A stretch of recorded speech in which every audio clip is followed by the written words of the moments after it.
દુનિયામાં એક વાત યાદ રાખજો સાહેબ, આ દુનિયાનો તમામ વ્યક્તિ તમને છોડી શકે, તમને તમારાથી મોઢું ફેરવી શકે, પણ એકમાત્ર જન્મ દેનારી માં એવું પાત્ર છે ને કે દીકરો ગમે તેટલો કપાતર થાય છતાં પણ માં એનાથી મોઢું ન ફેરવી શકે સાહેબ, કારણ એ જનેતા છે. બધું મળે પણ મા બાપનો પ્રેમ ન મળે સાહેબ. યુવાન મિત્રોને પણ મારી પ્રાર્થના છે સાહેબ, 3 વર્ષથી આવનારી પત્નીના મોહમાં પડી અને 25 વર્ષના મા બાપનો પ્રેમ ક્યારેય જિંદગીમાં ભૂલી જતા નહીં તમે. દુનિયામાં એક વાત યાદ રાખજો સાહેબ, આ દુનિયાનો તમામ વ્યક્તિ તમને છોડી શકે, તમને તમારાથી મોઢું ફેરવી શકે, પણ એકમાત્ર જન્મ દેનારી માં એવું પાત્ર છે ને કે દીકરો ગમે તેટલો કપાતર થાય છતાં પણ માં એનાથી મોઢું ન ફેરવી શકે સાહેબ, કારણ એ જનેતા છે. જોજો જ્યારે પતિ પત્ની બે એના દીકરાને લઈ અને લગ્નમાં જાય ને એટલે પતિ બેઠો હોય સરસ મજાનું સૂટ પહેરી અને બધા મહેમાનની હારે, મહેમાનોની સાથે જ્યારે બેઠો હોય, દીકરો રમતો હોય, માં એ પણ મહેમાનમાં બેઠી હોય, સરસ મજાની સાડી પહેરી હોય મોંઘી, દીકરો રમતા રમતા બરાબર ધૂળમાં આલોટો હોય ને એવો ગંદો થઈને આવ્યો હોય અને બાપની પાસે આવે ને એટલે બાપ કે એ છેટો રે કપડા જો તારા, બાપ એના ખોળામાં નહીં બેહારે, તારી માં પાસે જા. અને જ્યાં દીકરો દોડતો દોડતો માં પાસે આવે ને એટલે માં સીધો જેને પોતાની ગોદમાં બેહાડે અને કાં તો એના રૂમાલથી અને કાં તો એના સાડીના છેડાથી દીકરાના મસ્તકને મોઢાને લૂઈ નાખે સાહેબ. માં પોતાના સંતાનોને ક્યારેય ન તરછોડી શકે, પણ સમય એવો આવ્યો છે ને કે દીકરાઓ અત્યારે માને તરછોડવા માંડ્યા છે. 4 દીકરાઓને મા બાપ મોટા કરી શકે, પણ 4 દીકરાઓ પોતાના મા બાપને વૃદ્ધાવસ્થામાં ન સાચવી શકે. જુઓ તો ખરા સમાજમાં કેટલા ઘરડા ઘરો મીંડા બનવા, દીકરાના ઘરો મીંડા બનવા, કારણ આપણને પશ્ચિમી સંસ્કૃતિનો વાયરો વાઈ ગયો છે.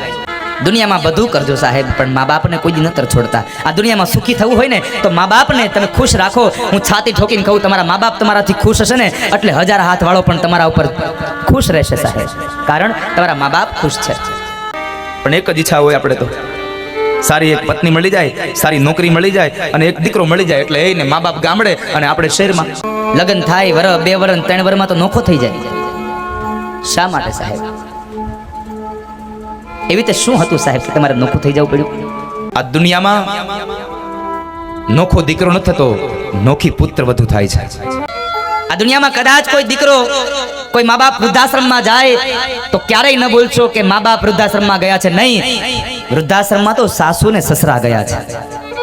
કારણ જો મા બાપ વૃદ્ધાશ્રમમાં જતા હોત ને તો લગ્ન પહેલા દીકરો મા બાપને મૂક્યા હોત. તો કોઈ દિવસ મેં નથી જોયું કે દીકરો લગ્ન પહેલા મા બાપથી નોખો થઈને રહેતો હોય, લગ્ન પહેલા મા બાપને કોઈ વૃદ્ધાશ્રમમાં મૂક્યા હોય. આ તો લગ્ન થયા પછી નોખો થાય અને કાં તો વૃદ્ધાશ્રમમાં મૂકી આવે છે. એટલે નોખી પુત્ર વધુ થાય છે અને નોખા એના મા બાપ નહીં, આશ્રમમાં એ સાસુ ને સસરા જાય છે. હા, પછી ઈ જ વહુને એટલી ઈચ્છા હોય કે મારો દીકરો મારી સેવા કરે. મારી અત્યારની તમામ યુવાન બહેનોને પ્રાર્થના છે કે તમને જો એમ થતું હોય કે મારો દીકરો અને મારી દીકરાની વહુ અમારી વૃદ્ધાવસ્થામાં અમારી હારે રહે, અમે એની સાથે રહેતા હોય, અમારી સેવા કરે, તો એક વાતને ચોક્કસપણે યાદ રાખજો, તમારો પતિ પણ કોઈકનો દીકરો છે, એને એના મા બાપ ભેગો રહેવા દેજો, તો જ તમારા દીકરા તમારા ભેગા રહેશે. કારણ તમારો પતિ પણ કોઈકનો દીકરો છે. મા બાપને રાજી રાખજો. સાહિત્યકારો કહે છે, કવિઓ કહે છે કે જ્યાં સુધી તમારી ઉમરાવાળી રાજી નહીં હોય ને ત્યાં સુધી ડુંગરાવાળીને તમે ગમે તેટલી સાડીઓ પહેરાવો, કોઈ દી રાજી નહીં થાય તમારા માથે સાહેબ. અને ચોક્કસપણે કહું કે મા અને બાપના આશીર્વાદ લીધા હશે ને તો તમારે દુનિયામાં કોઈ દી કંઈ મેળવવા નહીં જવું પડે. દુનિયા સામે ચાલીને તમારી પાસે આવશે, કારણ સ્વયં ભગવાન તમારી પાસે આવે. પંઢરપુરમાં પુંડલિક પોતાના મા બાપની સેવા કરે, એ સેવામાં ભગવાન એની ત્યાં આવે અને ભગવાન કહે છે પુંડલિક મારે તને મળવું છે. અને ત્યારે પુંડલિક એમ કહે કે મહારાજ અત્યારે મારી માની સેવાનો સમય છે એટલે હું તમને અત્યારે ન મળી શકું, તમારે જો મને મળવું હોય તો આલ્યો ઈટ આની ઉપર ઉભા રહ્યો. અને ભગવાન પંઢરીનાથ જ્યાં સુધી પુંડલિકના માની સેવા પૂરી ન થઈ ત્યાં સુધી ઈટ ઉપર ઉભા રહ્યા. કારણ જે જગ્યાએ મા બાપની સેવા થાય છે ને એ દીકરાને ભગવાનના દર્શન કરવા જવાની જરૂર નથી રહેતી. ભગવાન સ્વયં કહે છે જે દીકરો મા બાપની સેવા કરે એ દીકરાના દર્શન કરવા ભગવાન સ્વયં પોતે આવીને ઉભા રહે છે.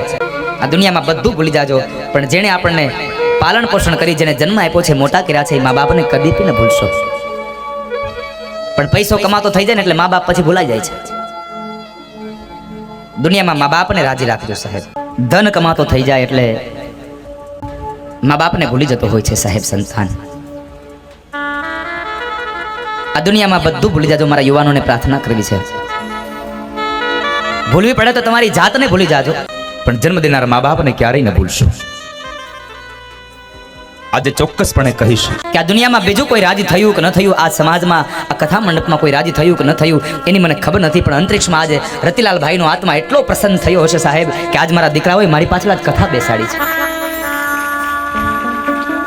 આજ મારી પાછળ કથા બેહાડી છે. મારા દીકરાઓએ આજ મને મોક્ષ માટે કેવડું મોટું આ મારા પાછળ કામ કર્યું. આજે એક માની પણ છાતી ગજગજ ફૂલતી હશે કે મારા દીકરાઓએ એના બાપની પાછળ કેટલી કમાણી કરી. સરસ મજાનો પ્રવેશ દ્વાર બનાવ્યો એની સ્મૃતિમાં. પૈસો તો ઘણો હોય સાહેબ, પણ પૈસાને વાપરતા આવડે ને ત્યારે યોગ્ય સમયે જાય સાહેબ. એ પૈસો યોગ્ય ફળ આપે. જ્યારે કારણ કે તમે કોઈ દીકરાને પૂછજો, જ્યારે એના બાપની છત્ર છાયા ગુમાવી હોય, બાપની છત્ર છાયા જ્યારે ગુમાવી હોય ને ત્યારે દીકરાને પૂછજો કે શું બાપ હોય છે. તમે તડકામાં બેઠા હોય અને માથે છત્રીનો છાંયો હોય, પણ થોડીક વાર માટે છત્રીનો છાંયો લઈ લો ને ત્યારે સમજાય આ છત્રીનો છાંયો શું છે. એમ જ્યારે આ જીવનમાં બાપ વયો જાય ને ત્યારે સમજાય કે બાપની શું કિંમત હોય સાહેબ.